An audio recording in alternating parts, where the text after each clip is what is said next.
So question 1, what are you doing now? So I'm currently back in my host community of Sarajevo doing an internship with the organization Žene za žene.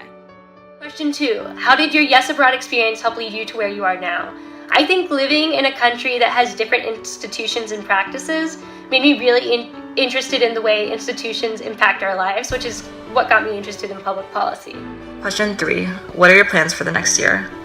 This summer, I'll be studying Arabic in Meknes, Morocco under the Critical Language Scholarship Program, and then after that, I'll be returning to campus for my sophomore year and hopefully taking more classes in math and Arabic. Question number 4, what are your long-term plans after that? After graduation, I hope to go into the Peace Corps or go into grad school and research sustainability and animal agriculture. Food insecurity is still a really big issue in our world, and so I want to be a part of the group of people that helps develop sustainable solutions to the problem. I would use 4 words, and that's out of this world. It was an amazing experience that I could have never anticipated. All of the amazing little journeys that made Yes Abroad, the big journey, really great. And I could have never anticipated what I would have learned, the people who I would have met, the food I would have tasted, and all of the good things that came with participating in Yes Abroad. What's one thing you didn't bring on program but you wish you had?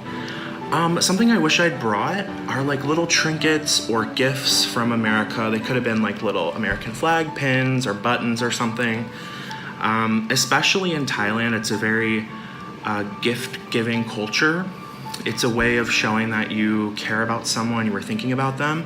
But it's also just a great little like memento when you meet someone and they don't really know much about America or you. So giving them a little memento like that would have been a great thing that I could have done throughout the year, but I didn't have anything. So I wish I had brought something like that. I would say lifelong. It'll be a lifelong friendship and relationship between me and them. I still keep in contact with them today.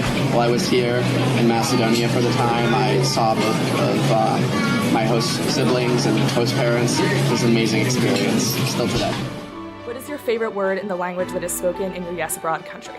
So my favorite word in Bosnian is, I hope you can see that, bujrum.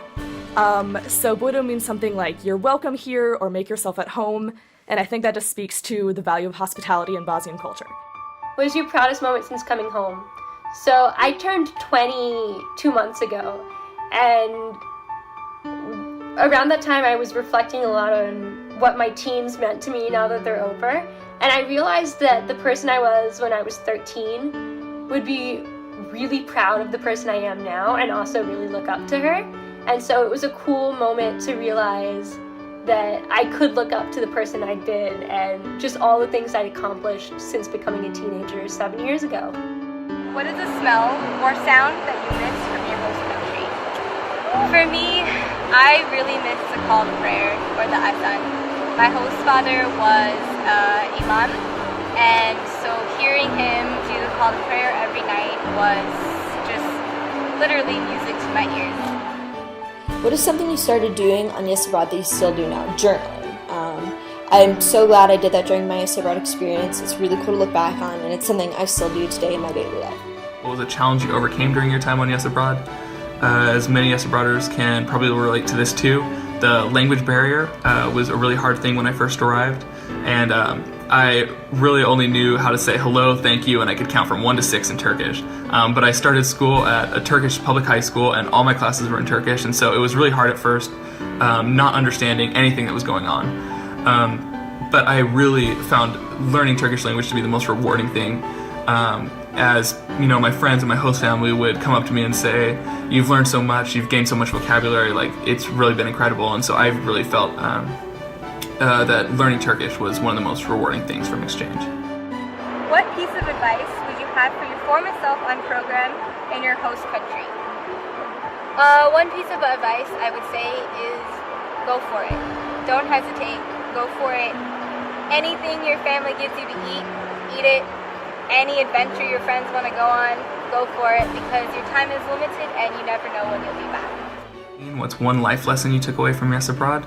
I think the biggest life lesson was that so many people in our world have so many similarities with us, and even though it seems like, you know, these people are from different cultures or live in a different country, I was shocked at how similar life looked in Turkey to my own life back in the United States. And of course, it was really interesting and fun to find all the differences, but I wasn't expecting school to look so similar, my host family to look so similar to the family I was used to back home, and so I think that was the biggest lesson I took away from living in Turkey. What advice would you give someone thinking about applying for Yes Abroad?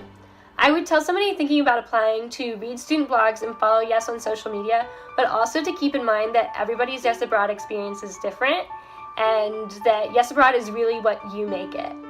Happy 15th birthday, Yes, and bye. I'd like to say happy 15th anniversary to Yes Abroad. I'm wearing my 15th anniversary shirt right now, so you can tell I'm really excited about it. Happy 15th birthday, Yes! Bye! And that is it. And happy birthday, yes.